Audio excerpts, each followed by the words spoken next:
오늘은 바이브타임 20페이지입니다. 12월 5일 본문은 요한일서 4장입니다. 본문 이야기입니다.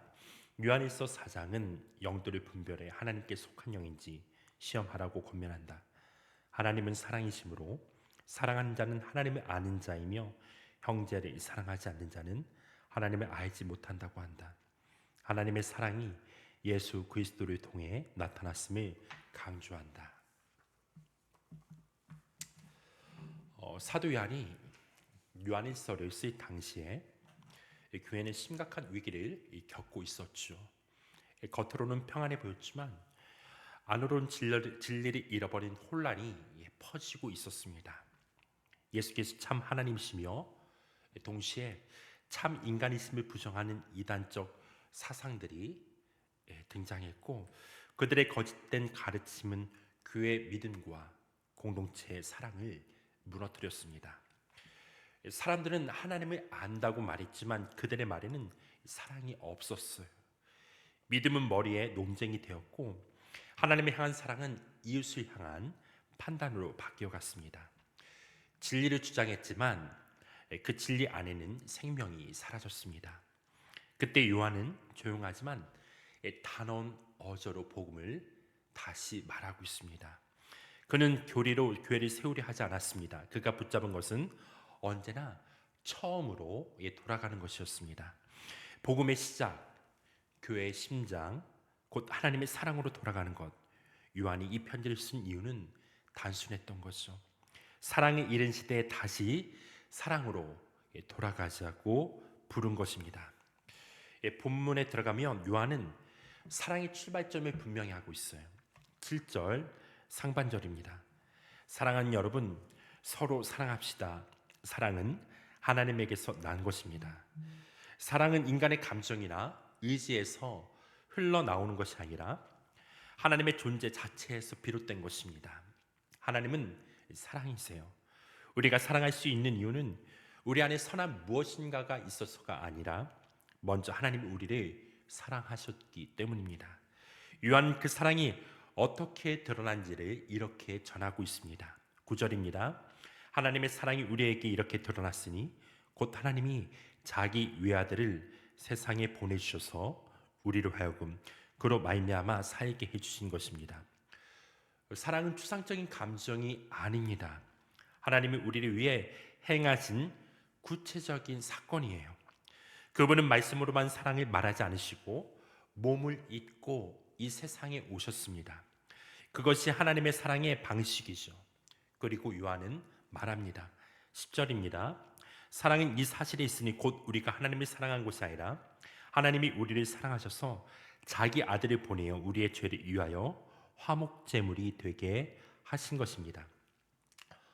여러분, 십자가를 생각해 보세요. 십자가는 하나님의 그 마음이 강력하게 드러난 자리입니다. 우리가 아직 죄인 되었을 때 하나님은 먼저 찾아와 주셔서 우리를 품어주셨어요. 그 사랑은 조건이 없고 이유가 없으며 끝내 우리를 살리려는 사랑이었습니다. 하나님은 멀리 계신 분이 아니죠. 오늘도 넘어진 우리 곁에 조용히 그러나 확실하게 함께 계십니다. 먼저 받은 그 사랑 잊지 마십시오. 그 사랑이 기억하게 때 메마른 마음이 다시 숨쉬고 또한 식은 관계 속에서도 그 사랑이 흘러갈 수 있다라는 거예요. 사랑은 우리가 만들어낸 것이 아니라 이미 우리에게 흘러온 하나님의 선물이기 때문이죠. 그리고 요한이 이렇게 말합니다. 11절입니다. 사랑하는 여러분, 하나님께서 이렇게까지 우리를 사랑하셨으니 우리도 서로 사랑해야 합니다. 예수 그리스도는 하나님의 사랑을 세상 속에 보이신 분이십니다. 그분의 손은 병든 자를 만지셨어요. 그분의 눈은 눈물 짓고 또 연약하고 또 어찌할 바 모르는 그 영혼들 향해 있었습니다. 그분의 발걸음은 또한 상처 입은 이들에게 향했죠. 하나님의 사랑은 그렇게 멀리서 선포된 말씀이 아니라 그 사람들의 그 삶 속에 걸어 들어가셨던 거예요. 예수님은 사랑을 설명하지 않으셨습니다. 그분은 사랑으로 살아내신 분이십니다. 배신당해도 끝까지 품으시고 모욕을 당해도 침묵으로 견디셨습니다. 그분의 생애 전체가 하나님의 사랑이 어떤 얼굴을 가지고 있는지, 그분의 사랑에서 그 하나님의 그 표정을 우리가 그려볼 수 있을 것 같아요. 그분의 얼굴을 증거하고 있는 거죠. 하나님의 마음이 어떠한지 우리가 예수 그리스도를 통해서 우리가 볼 수 있다라는 거죠. 또한 요한이 이어 말합니다. 12절입니다. 지금까지 하나님을 본 사람은 없습니다. 그러나 우리가 서로 사랑하면 하나님이 우리 가운데 계시고 또 하나님의 사랑이 우리 가운데서 완성된 것입니다. 보이지 않는 하나님은 사랑하는 사람들 사이에서 보이십니다. 사랑이 있는 곳에는 다툼이 멈추고 사랑이 흘러가는 곳에는 하나님이 거하신다라는 거예요. 사랑은 하나님의 현존이 머무는 자리를 만드는 것이죠. 그래서 요한은 마지막으로 이렇게 고백합니다. 16절입니다. 우리는 하나님이 우리에게 베푸신 사랑을 알았고 또 믿었습니다. 하나님은 사랑이십니다. 사랑 안에 있는 사람은 하나님 안에 있고 하나님도 그 사람 안에 계십니다. 하나님을 안다는 것은 지식적으로 많이 아는 것이 아니라 사랑 안에 머무는 거예요. 그분과의 인격적인 만남 속에 거하는 거죠. 사랑이 깊어질수록 우리는 하나님께 가까워지고 그분의 사랑이 우리의 말과 행동 속에 나타나게 될 수밖에 없습니다. 그렇게 하나님은 우리의 일상 속에서 드러나게 된다라는 거예요. 사랑은 믿음의 증거입니다. 여러분, 누군가를 이해하려고 하는 마음, 잘못한 일을 다시 품으려는 그 용기, 진리가 선포되어지되 그 허물과 그 약함들을 품어주고 살리려는 이 모든 행동 자체가 하나님의 사랑에서 비롯된 거예요. 우리는 그 사랑을 품은 자죠. 그래서 여러분, 신앙은 특별한 순간에 드러난 것이 아니라 오늘 우리가 사랑을 선택하는 그 자리에서 드러나게 되어 있습니다. 그 순간 하나님은 다시 그런 세상 안에서 우리를 통하여 그 놀라운 그 사랑을 흘려는 통로로 삼고 또한 생명들을 살리실 것입니다. 그리고 요한은 사랑의 결실을 이렇게 전하고 있어요. 17절입니다. 사랑이 우리에게 완성되었다는 사실은 이 점이 있으니 곧 우리로 하여금 심판날에 담대함을 가지게 하려는 것입니다. 사랑이 완성된다는 것은 단지 감정이 깊어졌다는 것이 아니에요. 그 사랑이 우리의 존재를 지배할 만큼 커졌다는 뜻입니다.